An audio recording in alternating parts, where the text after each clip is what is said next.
Not only do these guys give you the best jazz coverage in the market, they've got you covered with the Mammoth, the Cougars, the Utes, and the Aggies. This is Jay Scott and Ben Anderson on 97.5, the KSL Sports Zone. Jake and Ben, 97.5, the KSL Sports Zone. Thank you for making us part of your day. However you may be absorbing the show. Still uncomfortable with that. Listening over the air, watching at KSLSports.com, YouTube, or hello to our friends from the future listening on the podcast. We appreciate everyone doing so. Ben, we continue to wait for LeBron. Rich Paul was he, this was Christian from his own podcast, correct? Which I still think it's so stupid an agent has a podcast.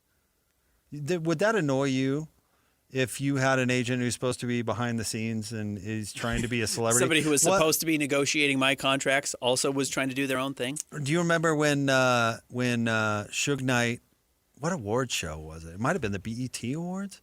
But anyway, he went up there and he called out Puffy. He said the producer doesn't need to be in the videos taking up all the attention, and it was his kind of shot at the East Coast because that's not what the executive or producer is supposed to be doing. It's supposed to more be about the artist. Yes. As opposed to that person sucking up all the attention. Wouldn't you say the same thing about an agent? If you were his client, wouldn't you be like, what are you doing on a podcast, dude? This isn't about you. Go get my Sprite deal. It's a difficult thing that does happen in radio when a program director also has their own show. Inevitably, you're going to try and protect your own show, but you're also the program director who has to take care of all the other shows. It's hard to do. You did both. I did. And I'm sure you have a more intimate understanding of the difficulties or the why it's possible. But yes, if your agent wants to get out there and says, well, I'm going to turn myself into a star, you're probably thinking, what? I thought you were representing me. That's why I'm giving you 10% or whatever of all the money you make. Yeah, you have enough time to record a podcast? I don't think so, Would dude. you find more work for me? Come on. In all honesty. But whatever, he has his own podcast. Let's play a clip from that. Rich Paul talking about no rush on the LeBron decision. None of these people know anything. Nobody knows nothing. And I say that respectfully because we haven't made it to where anybody knows anything. I think it's important for people to understand we're not making this about attention and a spectacle. It's not about a decision or anything like that. He has a choice to make. He has a business choice to make. Like that? We're not going to sit here and decide or allow someone else to decide when he makes that decision or that choice. It's a business choice that he's making. And I think as an athlete, why is it that an athlete has to rush his choice? From a business perspective, you are making a choice between jobs, high-level jobs, and you've earned the right. You're a big-time executive that's with an unbelievable, arguably the best resume in the history of your job. Who's rushing you? Okay. Nobody. There is some natural irony of trying to pretend like you're not familiar with the attention you bring to the world when by just being this man's agent, you're famous enough to date Adele, have a podcast of your own, go on ESPN anytime you want, and be a household name. Hello. There's obvious irony there. Mm-hmm. Rich Paul, don't say you're not doing this for attention. You exist based on the attention generated by LeBron existing. Mm-hmm. That's how famous LeBron is. So while that may not be, at least you're saying your top priority right now is garnering as much attention as possible, you recognize you've built this attention machine. Rich Paul, you've done it as well as anybody.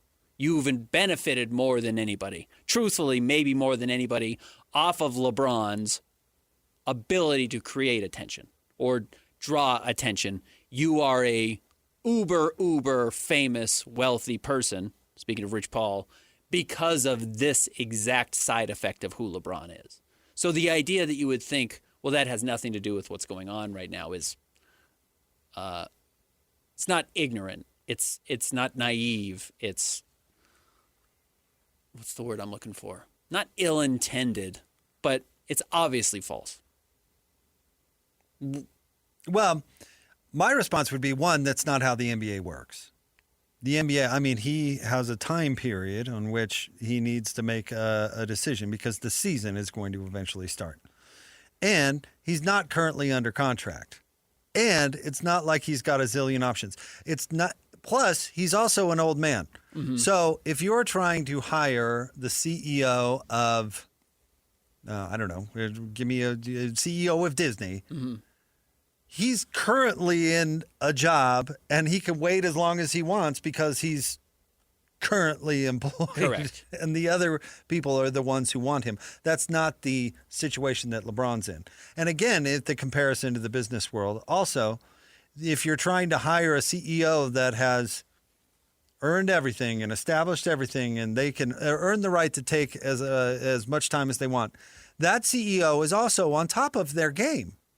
They will be the most valuable commodity to this new company that's trying to hire them.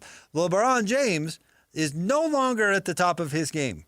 He is no longer LeBron James, the first team All-NBA player. Right. You and I can argue about how good he still is. Not my point. Right. He is no longer. We're not arguing is he the best player in the game. No. And I remember, I don't know how many U.S. coaches it was ago, but it was the U.S. coach that didn't put Landon Donovan on the World Cup team, mm-hmm. and he clowned Kobe Bryant's last contract with the Lakers and said, why would you give that much money to a player that's not worth that much? Mm-hmm. And he said Americans worry too much about rewarding legacy mm-hmm. and not think about, well, how are you trying to win? Right. You know? Yeah. Like, LeBron isn't that anymore. From a game standpoint. It was Jurgen Klinsmann, by the way. Yeah, thank you. Yeah, that's exactly who it was that said that. You know, he's not that anymore. And then to his point about how nobody knows anything. Yes, we do, because you are leaking stuff about this every single day. Uh-huh. Now, what you're not leaking is the fact that there's not a great market for LeBron James. You're trying to leak into existence teams that actually want him, and that's just not true. I mean, it makes it seem like, oh, he's going to be patient because he's choosing any team in the league. That's not the case. That's not the case either, no. I mean, arguably, he has 4 spots that he could sign a vet minimum deal that he's considering, right? Golden State, Philadelphia, Cleveland, and Miami. Mm-hmm. And outside of Cleveland, we have really no confirmed interest in LeBron. Like Steve Kerr has kind of hinted at it in a joking way, and Draymond Green mm-hmm. played golf with him. None of that means anything. You know? Mm-hmm. So it's totally this low weight is absolutely about attention. 100%. Why? I don't understand why he has a podcast, let alone why he is saying that. One of the other things that Rich Paul said there was that this guy, LeBron, has the greatest resume in the history of this sport ever. He's also the most equipped person ever to make this decision and make it easily without needing to painfully bend over backwards. He knows more about the sport than anybody else currently playing. Yeah. He's been in the sport longer than anyone else currently playing. He's picking between 2 teams he's already played for in his career that generally, not entirely, but generally have the same ownership or front office as the ones he played for. Like, there's not a lot of weighing your options. You've talked about how a company came to you and asked you to be the program director. Now, they also told you it was like Vietnam. Yeah, they did. Insane.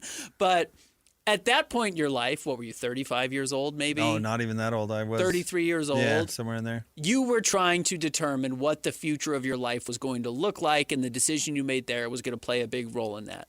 You needing to take a weekend, 2 weeks, a little while to actually kind of sleep on it, talk to your wife, make the decision, all makes a lot of sense. It's not where LeBron is anymore. Because if that company were to come up to you now, you're in your early 40s, you've been doing this for 20 plus years. Mid-40s now. You know Rough. what to say no to. Uh-huh. You know what you're not looking for. That was harder when you were 30 years old or whatever. LeBron is at this age now where he's in his 40s. The end is nigh. He's seen all of this. Uh-huh. He doesn't need to sit and weigh the options. There are only 2 or 3 options. They all present mostly the same thing. Do you want the cute story of finishing in Cleveland where you started, your hometown? Do you want to go back to Miami and play with Giannis and maybe actually have a chance to win a championship? Or do you want to start something totally new in Minnesota or Denver or go play with the old guys in Golden State? It's like, okay, we'll throw Minnesota and Denver out. You're not going to go chase a title there. Maybe Golden State, whatever. But it's a bunch of old guys you never played there before. It doesn't really make a lot of sense. Philly is a little too ring chasey. So it's Miami or it's Cleveland. You've played for both of those teams. You know Pat Riley. You know the owner in Cleveland. You know the fan base. The only reason you're doing this is because you like that every day it's a storyline. That Ken Perkins is on ESPN. That Ken Perkins is on ESPN still talking about you. Mm-hmm. Do you think, let me ask you this, do you think he's secretly still waiting by the phone for the Lakers to call? Maybe someone will clear that contract. Have you ever had that friend that got broken up with and is just waiting by the phone for her to call? Like, hey, dude, do you want to, let's go out on the town. Maybe you'll meet somebody new. I don't want to meet anybody. Not ready. New. Yeah. Not ready. Yeah. The phone's going to ring any moment. You think LeBron's sitting there waiting for the Dave Lakers McMenamin to call him? I heard the Lakers want you back. They changed their mind. Yeah. They couldn't get Jonathan Kuminga, so now they're going to sign you again. The fact that the Lakers did, I don't even mean this in a mean way. This is the Jurgen Klinsmann way. They just turned their back on him. They said, oh, no, thank you. We don't want you anymore. Like, we know what you are more than anyone currently in the NBA. We know what you are. We are ready to move forward without LeBron James, and it's going to be good for us. That's a sign of how little power he actually has. And he can't let it go. So, yeah, Luka has way more power with the Lakers, the franchise that he wants to be with, than he does. And you know what? It must have been awkward to sit around for an entire year knowing that. Yeah, lame duck LeBron. He knew that they had no interest in being in the LeBron business anymore. They really should have traded him. I think he had a no-trade clause. Oh, I'm sure he did. Yeah. I think he was one of the few people, if maybe the only person who had one. So, well, after the old maid had to waive his, remember that? Mm-hmm. The Bradley Beal had one he had to waive to get out of Washington. Right. And then it followed him to Phoenix. What a ridiculous contract. Yeah, LeBron's got to be debating, do I want to have the romantic, cute story ending in Cleveland but not compete for a title? Or I guess go to Miami and maybe compete for a title? You think Miami is closer to a title than Cleveland? I think if Giannis is actually healthy with Bam Adebayo and LeBron, and you'd get some hangers-on that would gladly go and be veterans and sign there, guys that are probably willing to wait a little bit to sign minimum contracts with the right team, you could get out of the East. Can any of them Miami shoot? Because that's the problem. It's the only thing you need. Giannis doesn't, LeBron doesn't, and Bam doesn't. So, yeah, that's got to be what you're looking for. And no, it's like Nick Richards, who's a center. So, see, I think that roster's pretty flawed. Yeah, they're pretty flawed, for sure. I don't know how. I mean, Spo's a great coach, so maybe if anybody can figure it out, it's probably him. But I don't know. But I don't think Cleveland's going anywhere either. I don't think LeBron is signing with a champion, is the truth. So that Last Dance thing's going to really suck. Yeah, the Last Dance was movie, great because the drama, even though we all knew how it ended, it culminated with a title. One of the most memorable titles in NBA history, unfortunately for Jazz fans. No, this is going to culminate with LeBron throwing his entire team under the bus because they got ousted in the second round. Yeah, 6 games of playoff basketball. The final chapter of the doc is going to be about LeBron's hamstring hurt. The rest of these guys played 49 games in the final year of his career. Donovan Mitchell didn't hog the ball so much, giving it to LeBron, then Cleveland would have had another title, but alas. Yeah. Trying to set this up to be the perfect ending, not going to work. I wouldn't think so. Which is why I think he probably ends up in Cleveland. Because at the very end, at worst case scenario, even if they only play 6 games in the playoffs or make it to the second round, he can say, but man, did I end where I started. And isn't that nice? So manufactured. I'm a bigger man who is willing to go back to the small city to play, the small franchise to end my career because my heart never left Cleveland. The only place I've ever been where people are grateful for my presence. Even though I've treated them so badly over the years, they're still just dying to be in my presence. Yep. Meanwhile, the Lakers turn their back on him. I still don't think he ends up in Miami because I don't. Pat Riley was pretty bent when he left the first time. Pat was on, whose podcast was he on? He was talking to somebody. Might have been ESPN or Mad Dog or somebody who I can't remember who he was talking to. But He said, I'm not calling Rich Paul every day to check up on LeBron. And he's playing it off like I have such mutual respect now for LeBron I'm going to let this guy make an adult decision as a man. This is not courting him when he was 26 years old or whatever it was when he made the decision. No, the difference is that LeBron's not worth courting every day. That's the actual difference. He's getting the vet minimum or a little bit more, and he's not going to single-handedly win you a title. You know why he should pick Cleveland, in all honesty? Because he can dominate that locker room. Mm-hmm. He can't dominate the Miami locker room. He cannot outshine Giannis. He can outshine Donovan Mitchell and James Harden. Mm-hmm. He can't outshine Giannis. Or Spo, for that That's matter. the other part of it. He can't outshine Spo. He can dominate Kenny Atkinson. Yep. And he can dominate Donovan Mitchell. But and he Spo, Pat Riley, and Giannis. maybe Nope. even Bam. It's not gonna be about him at all. Yep. He's gonna pick Cleveland. That's why he's going to go to Cleveland. I think you're right. Yep. Kenny. Terrible coach. How did they not fire him? I don't know. I feel so hoodwinked by him because I actually thought he was a good coach. But to watch a team lay down like the Cavs did in the playoffs, As bad as we've seen. disgusting. Yep. So LeBron goes there because then he's the puppet master. Imagine when he sees how fat James Harden is. I can't get over those pictures I saw the other day. My favorite player now in the NBA. He's the guy from high school that you don't see for 10 years, and then you see him at a reunion or something. You're like, whoa, Whoa. whoa, Big James. hey, guy. Hey, how's it going? You've been hungry. Don't say that to anybody at your high school reunion. You've been hungry. You've been hungry the last 10 years, huh? Can I get you something now? You need an hors d'oeuvre or something? Christian, you get to go to your 10-year high school anniversary? I probably will, Okay. unless I'm busy. I don't know. I might be busy.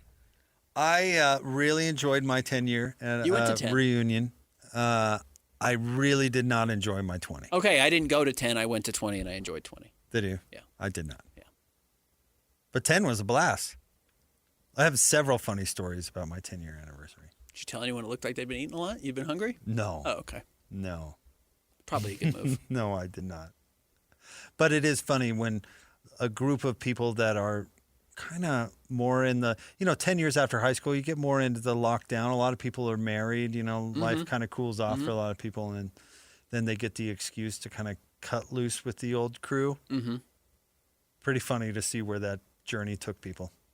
At 10 years? Uh-huh. Okay. 20 was, I don't know. I'll tell you what I did not like about my 20-year, because 10-year wasn't this way. Because I would think 20 would be great. You had a couple of kids. Got a 20 good job. Wife's got a great job. 20 years, all the old high school cliques and stuff randomly resurfaced, and it was just a reminder oh, I don't miss this that much. Yeah. Okay.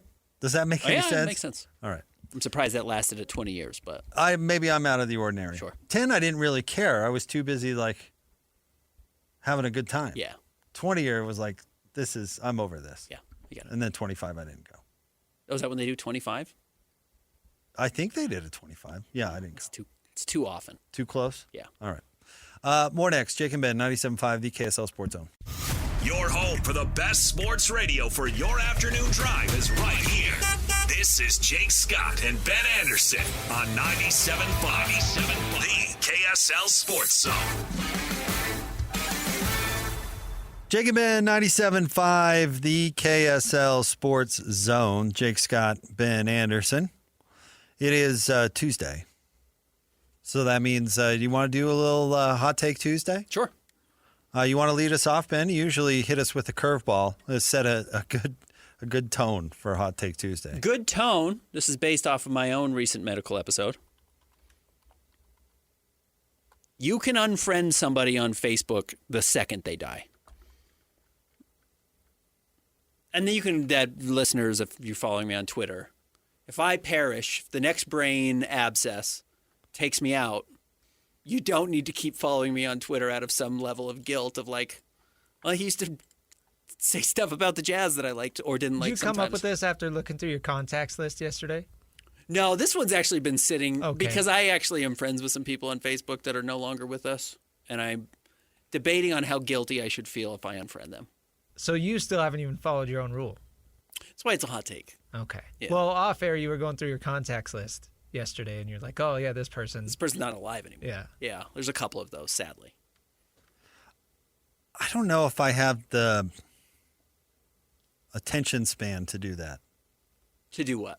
Well, I don't know if to go in and unfriend anybody. Right. That's where most of it comes from, a general laziness. It's pretty dark to be like, oh, they passed away. Time to go unfollow them immediately. Like, first thought? Or you're just saying, like, next time you happen to see their. If Twitter suggests a Ben post and I'm gone, don't feel guilty about unfollowing me. I won't be feeling bad about it either. So you don't need to. Go ahead. You greenlight it. And I should take my own advice. Okay. Is that all right? I don't know if I have an opinion. Like, Christian, there used to be a thing in the world called a phone book. And the white pages, it listed everybody's phone number. But did you actually have to pay to get in it or pay No. to get out of it? It The was white just kind of a pages? public service. Yeah. You had to pay to be in the yellow pages because it was advertising. Right.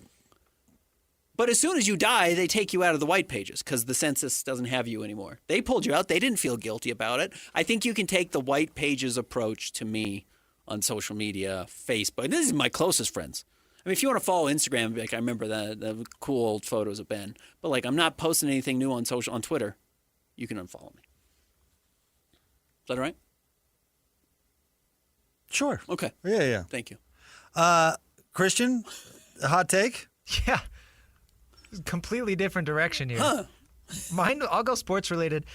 This has to do with the World Cup. I actually don't think that if the United States focused all of their best athletes on soccer, I don't think they'd be a soccer superpower. There's no reason to believe that other than just saying, oh, we have good athletes, you know? You look at the countries that were just in the World Cup final, like think of Argentina and Spain. Those guys have always been good at soccer. There's no reason to think the United States would dethrone them simply because LeBron James is playing soccer and not basketball. I don't know. I totally disagree. Okay. And absolutely, it's a numbers game. What do you mean? The population of the United States compared with the population of Argentina, right? Okay, why does So- India not have the best soccer team Hold ever? on. It has to do with other things. But if our children grew up as soccer was the number one priority for every athlete, and that was the infrastructure, much like it is in Argentina, mathematically speaking, our team would be far superior, which is true in pretty much any sport. If downhill skiing were the United States' number one priority, well, Norway or whatever team, country it is that dominates skiing would never win another medal. But in Norway, Ben, what do they all grow up doing? Skiing. Skating. Skiing. And so they dominate the They're great at Winter it. Winter Yeah. Olympics. Are we shocked? Mm-hmm. So I would say, Christian, it's also not just a population debate, it's also an infrastructure debate. And here's where maybe you have a point. If the interest in infrastructure in soccer were the same, but yet Michael Vick played soccer and wasn't developed in the proper way, then maybe I would agree with you. But if soccer were a priority in this country, then there's no way. With our population and with resources. our population, resources, all those sorts of things, that I could come along with that take. I don't know. I think we have plenty of good athletes that end up as soccer players. Have you ever seen an Argentinian ski the Super G in the Winter Olympics? No. I have. I don't watch skiing. I've seen it. And guess what? Slow. It's ugly. Slow, Right. nothing. Slow would indicate they made it to the bottom of the course, which absolutely was not the case. You don't realize when you're watching the Super G on TV that a lot of these countries that really don't have skiing infrastructure but still have athletes that qualify. Yeah. The Like- speed with which you finished only gets talked about because you finished. Right. The guy who doesn't finish the race, no one says, but did he go fast at least? we're on the bottom of the course, and there's one final hump. So you have to watch the screen, and then you get to see the very bottom of it, at least where we were at Snow Basin. And do you know how many people either slid over that last hump or didn't make it to the last hump to begin with? It's way more than you would think. Yeah, I believe it.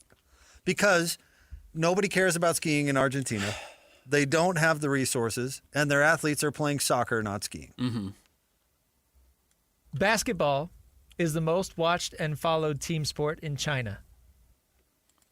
And they are by no means a superpower in basketball.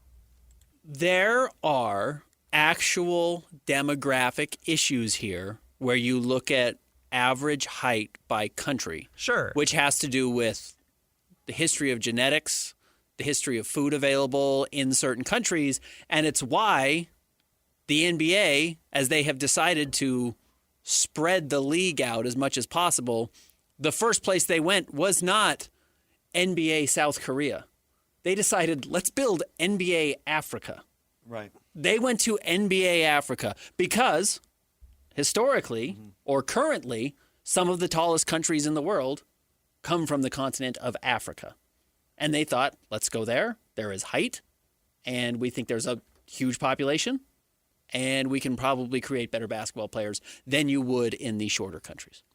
Now, to your point, Christian, or bringing up an example, people that say, what if LeBron James played soccer? I totally agree. LeBron probably would have been a super crappy soccer player because being 6'8" and 260 doesn't necessarily benefit you in soccer like it does in basketball. I would say the examples are more like, what if Gary Payton played soccer? What if Michael Vick played soccer? What if Barry Sanders played soccer? What if these just unbelievable athletes that have more of a soccer build decided to work on their soccer skills for their entire life instead of whatever? But do I think that Kevin Durant would have been a good soccer player? No, I absolutely do not. But some of these other dudes that are just uberly incredible athletes that have more of a soccer type build, like Gary Payton. 6'4", what, Ben, would you say, like 195 pounds? Mm-hmm. Imagine putting that dude as your forward. Can run like the dang wind. Right. I mean, if he grew up honing his soccer skills at the level that they do in Argentina, dude, come on. That's more the example. So I guess, I don't know, do other countries just not have good athletes? Like, does the United States just have naturally good athletes, is what you're saying? Some are bad. Well, I was arguing the numbers that just so many people live here. There are bound to be more we also athletes. Have such an ease of life that we can put our kids in sports. Right. You can spend your entire weekend not working, and also your kids don't have jobs, which is not the luxury that a lot of places have. That is true. You know what the tallest country is? This surprised me. The Beaks. Oh, Bosnia? Bosnia and Herzegovina. Wow. Average male height, 5'11" and a half. How about that? Big dudes. All right, Ben, I have a hot... I don't know, is this hot takey? If you have... if you're having a good time and you're maybe... If his fans are rocking. No. If you're partying, if you're at the club and you're indulging and you're having a good time and you're enjoying music, live music in particular, and you have the impulse to grab the mic, I don't care who you are, you can't do it. You got to fight that impulse. If you've had a little too much. Not a hot take is the only problem. Well, maybe. It depends on... Okay, let me tell you why I'm bringing Yeah, this I'd up. love to hear it, because I also have an anecdote to follow. We talked about the story involving Travis Scott and being in a fight at the bar, at a club or a bar, and the police having to get involved. Jordan Clarkson was there, yeah. So Jordan Clarkson's role in everything might have been not exactly what we thought. Okay. The Jordan Clarkson's initial role was played off as he was a bystander trying to break it up. Maybe not. According to page 6, they were at the club and some other details have emerged.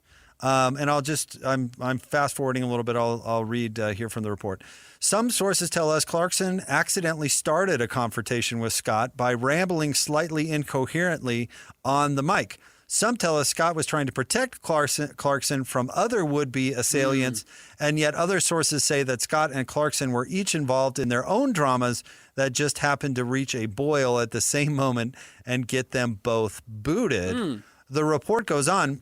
Either way, everyone seems to agree that Clarkson had got on stage with the evening's performer, 50 Cent, and things got a bit weird. One source tells us, quote, Clarkson was going crazy. He got on the stage, took the mic. He was all over the room. Another tells us that Clarkson was talking smack about someone from the stage, though it was unclear who the insults were directed at. Quote, Clarkson was trying to show love. He was saying 50 is my family and we've been running things, says another source. But then we hear he was talking generically, but we don't know who to who. Toward, yeah.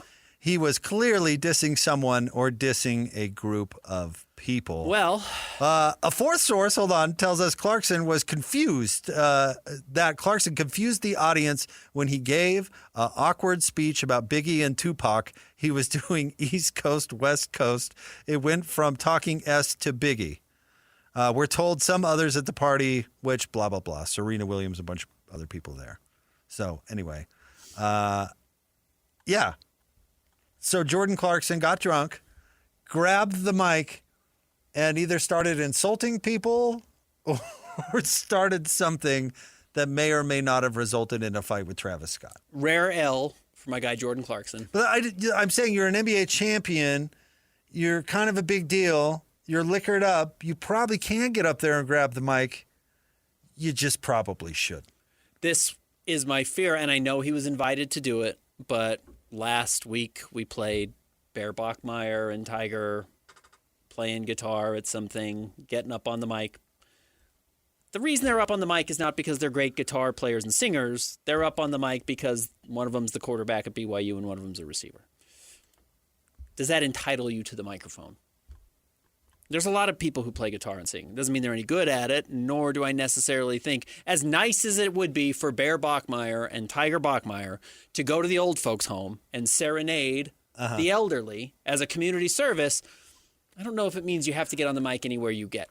Jordan Clarkson might be my favorite basketball player of all time. I don't need him on the mic, especially if 50 Cent and Travis Scott are there, who actually are pretty interesting when they're on the microphone. It's what they are really good at. The same way I don't need to see Drake costume himself in full head-to-toe Kentucky garb and get in the layup line and try and make layups. I don't need to see Drake pretend to play basketball before a Kentucky game. I honestly don't think your comparison is apt. I don't disagree, but Clarkson didn't try to rap anything. He just grabbed the mic and started insulting people. Don't do that. That's a different thing. He's not trying to be 50 Cent. He's just being an idiot. Rodney Dangerfield. Or I don't know. You can't just don't jump on the mic and start shouting insults. Like Generally, it's just not a good the rule is idea. Don't grab the mic. That's my hot take. Don't grab the mic. Just don't fight that instinct and continue having a good time. In my business, which also happens to be your business, that should be the golden rule. Don't grab the mic. Just don't.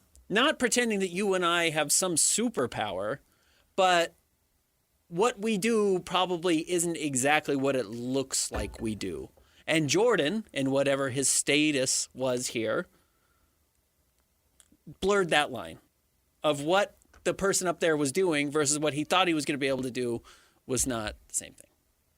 So don't grab the mic, Jordan. So my main worry is, what's the relationship like now between Jordan Clarkson and Travis Scott? That's my biggest worry about this whole story. I'm sure it's fine. Oh, I'm sure. I hope they're okay. He probably just gave a hungover "I'm sorry, dude" call the next probably day. sent him a text and just said, my bad. Okay. I won't do that anymore. Overdid it a little bit. Shouldn't have grabbed the mic and started insulting people. That was probably a bad idea. So I got married in December, and my wife and I, the night, we didn't have like a big reception or anything. We just eloped, and we went out and had dinner, and then we stopped by Keys on Main, which is a dueling piano bar. Yeah, it's a fun bar. It's a fun bar. When you go to Keys on Main, what are you going to do there? Listen to two people play dueling pianos. You're not there to watch the 22-year-old girl who decides, I'm going to get up on stage and start dancing seductively to the two piano players up there. And that's exactly what a girl tried to do while we were at Keys on Main, and they had to throw her out. Yeah. And she tried to get my wife to come up on stage and join her. My wife is in her 30s. It's not going to happen. But 22-year-old girl at Keys on Main for the first time can't be doing it. Jordan Clarkson can't be doing it either. After 6 Appletinis, you might think it's a good idea to stand up on the stage Never and a good dance. idea. It's not. You got to fight that urge. Recognize why you're there. I don't know what that urge is. You're you there to see it. the dueling pianos, or I'm there to see 50 Cent Yeah. do It's Your Birthday, or whatever. I'm not there to see Jordan Clarkson become an insult comic or a 22-year-old in low-cut jeans dance on the stage. I'd want to know what he was angry about. Jordan? Yeah. Because it was something trivial. Trivial. Like Yeah. that dude. Jordan should be happy for the rest of his life. That dude bumped into me or something like that. Yeah, I'm with you. You ever bumped into someone at the bar and they way overreacted? Mm-hmm. Me too. Sorry, dude. It's crowded. So I try not to be that person. No. Yeah. All right. Audio Vault coming up next. I am eager to hear Ben's reaction to today's Audio Vault because it's from the world of Hollywood. Okay. We'll get to that straight ahead. 97.5, the KSL Sports Zone. No crazy soundbite slips past these guys. I came here for the same reason people go to the zoo. This is another edition of the Audio Vault. Audio Vault with Jake and Ben. Jake and Ben on 97.5, the KSL Sports Zone. Jake and Ben, 97.5, the KSL Sports Zone. Jake Scott, Ben Anderson. It's time for the Audio Vault, the best sound of the day. And I'm eager to get your opinion on this because you like Hollywood and you follow entertainment like I do, even though we do it in different ways. Do you like the Yellowstone universe? Have you watched any of those shows? So I took an interest in Taylor Sheridan because he wrote Hell or High Water. Great movie. Which is a great movie, and my sister-in-law worked on it. So he kind of came into my bubble. Like my awareness, not my bubble. He didn't come into my life, but I became aware of him. But I have not followed him since. But I kind of have this like, oh, that's interesting. I know who that person is. Because he did, Yellowstone, 18. Yeah, and then the years leading into Yellowstone. It's all in that same. So the Tulsa Kings, your movie. Which I've been watching. Yeah. And Sylvester Stallone's impossibly not receding hairline. That's great. It looks terrific. It looks like he's 16. It's pretty amazing. We had the Movie Zone on our station for a long time. I don't know if you remember that show. Shout out to my guy Austin. And when Yellowstone was initially produced, it was produced here, and they used a studio up in Park City. So those guys got like a heads up on it. They went to the premiere and all this stuff. So I decided to support the local economy. I had seen Hell or High Water, but I was going to watch Yellowstone. So my wife and I watched it for the first 3 or 4 years, but then we fell off, and we decided we were going to get back, try different shows or whatever. We didn't catch up on Yellowstone, but we started Dutton Ranch. And we watched Dutton Ranch, which is the spinoff involving Rip and Beth, if you're familiar with the show. And I thought it was pretty good. Okay. But Ed Harris is in it, and he kind of has a love story with Annette Bening, which is kind of funny. Okay. But, Annette Bening still looks good for... And she's kind of the star of it? No, Rip and Beth are definitely the stars. Do we know who plays those two people? She's kind of... I don't know their names off the top of my head. You're not talking about Rip Torn. No, Rip is the name of the... No, the character. And he and Beth were really the best two characters on Yellowstone. Okay. That's why we picked this particular spinoff. But Ed Harris is in it, and he plays a vet who's in love with Annette Bening, and Annette Bening's kind of the bad guy. So Ed Harris was stopped, Ben, on the red carpet somewhere. So he was asked by a journalist at some sort of event about his experience filming Dutton Ranch. Now, this is a couple minutes long, but bear with it, because I do think the end is the best part. All right, here we go. Midway through the first season, I was ready to get me the out of here, to tell you. Why is that? Because I didn't feel I was being used. I felt a little bit misled. Okay. Prior to signing on for it, I was talked quite a bit about what the season was and what my character was going to do, that I was one of the 4 main characters. That wasn't really the case. So did you go to them and say, hey, we got to change things up? I said I'm feeling underused and inconsequential. And they kind of went, oh. So have you filmed season 2 yet or no? No, we don't start till February.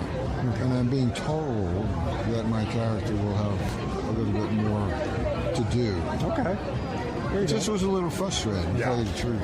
Yeah. You know, when I watched the season, and it's fine. And I thought it was pretty good, and I felt fine about what I did in it. And it seemed like I was relatively important to the story. Right. But the doing of it did not feel that way. You wanted to do more. The thing that really pissed me off, to tell you the truth, Yep. the first episode, I think it was the second, one of the things they told me before I signed on, hey, you get to sing in the bar. So there's this scene in there, gal's playing up there, I'm talking to Kelly at the bar, and Cole comes in and says, okay, Everett, come on, it's your turn. I walk up to the mic, and they cut it. They cut the song out. I'm gonna you people. Wait, hold on. Wait, so you were going to sing? No, I do. You did sing, and they cut it. They cut it. They didn't show it. They said it was too up for the dark ending of that episode. And that to me was reason enough to say I'm voiding my contract. Thank you for your honesty. I don't know how much you're going to print in there. Oh no, you gave me enough. They cut my number. They cut my big number. Scene. Yeah. Isn't that like what Miss Piggy complains about on the Muppets? Let's see. Ed Harris. You can't cut my big number. It's so funny. He's bitter about it, right? And he called his agent, said, "Get me out of here." And then he even says, like, "Oh," and then I watched it, and it was pretty good. But I like my character. But let me tell you this: they cut my number. I had a big number, and they cut it. Ed Harris is 75 years old. Has been a part of some of the biggest and best movies of our lifetime. I think he won an Oscar for Pollock. Yeah, he did. He's in Apollo 13, which it's hard to even like. He's in the Truman Show. He's great. Relay how big Apollo 13 was when it came out. Like biggest director, one of the biggest directors of the time, biggest star of the time, Tom Hanks. Huge movie. He's doing late career spin-off TV, and he's mad that he doesn't have top billing, and not only does he not have top billing, but clearly he butchered this song. Clearly he did not reach the levels they hoped Ed Harris could reach singing in the bar, because everybody would love to have Ed Harris singing in a bar, in a show, to end an episode or whatever. And clearly it was a disaster. And they realized if this ever makes it to light, no one's ever going to watch the show again. And Ed doesn't get it. Ed doesn't realize that he doesn't have his fastball anymore. Or maybe never had that fastball. But that's tough. I just can't believe how cliche it is. Oh, it's You're the most accomplished actor. One of the dozen most accomplished actors on the planet. right. How dare they cut my number? I'm Ed Harris. Get my agent on the phone. Don't they know who I am? Don't they know? I won an Oscar Sir? for Pollock. If I want to sing a number in a dang show, it's going to make the cut. So dark. It is so dark. Ed Harris saying, I thought I was going to be one of the top 4 billed people on Dutton Ranch. Dutton Ranch, a spinoff in a universe of 15 different TV shows now. Mad that they cut his big number. Ugh. I'm going to think about this. Is going to haunt me for the rest of my life. I hope you realize it. Because the next time I feel like, I should fight for myself a little bit. I should make sure that, like, you don't want to give up all of your career to somebody else. You want to make sure that you still are proving your value. I'm only going to hear Ed Harris saying they cut my big number from Dutton Ranch. And I'm Ed Harris now. I like that he even said the show turned out pretty good and he wasn't unhappy with his character. And you're like, why is this guy so mad then? Then you find out it's because they cut his number, dude. I had a big number. I was up there. I was singing. I had a guitar. So dark. They cut it? How dare they? How dare they? Well, imagine all the work, all the prep. He's like, today's the big day. I'm filming my musical scene. I've been practicing the song for weeks, making sure my pitch is just right. Never saw the light of day. Here's saw the the light of problem, day. Christian. Here's what you don't realize, and here's maybe what our listeners don't realize. Now, you and I know psychopaths from this business. There are psychos. Ed Harris wrote a song, a crappy song. He brought his own guitar to set. It was his idea to record this at the end of the episode. It had to be. The writers/producers just said, like, just let him do the number. Just let him shoot it, and we'll get out of here, and it's never going to be on the air. But he's 75 years old. He's kind of curmudgeonly now. Just do it. And he did it, and he still complained about it. That's what actually happened here. Because I know this person. I've seen this person. You cut my number. You cut my article. You cut my podcast. You cut my tweet. Whatever it is. Uh-huh. The number is the stand-in for whatever value you thought you still had that made you special. This is... Yeah, but I feel like... Okay, This hurt to listen to. Okay, here's my example. Booner. Legend. Been on the radio since the 80s? Uh-huh. Do you think Booner gives one god dang about his airtime with Locke?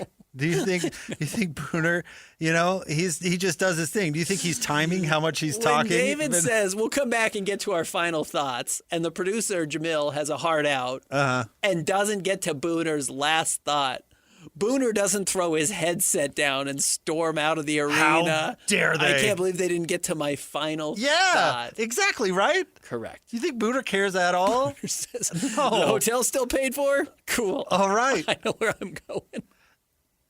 That should be Ed Harris at this point in his career, no? You would hope so. Like the checks cashed, Ed? Yeah, right. Ed, you're doing nothing. Right. Annette Bening's doing all the heavy lifting here. And you're mad that you thought you were going to be a bigger star on Dutton Ranch. Streaming only. You know an underrated movie? The American President. Speaking of Annette Bening.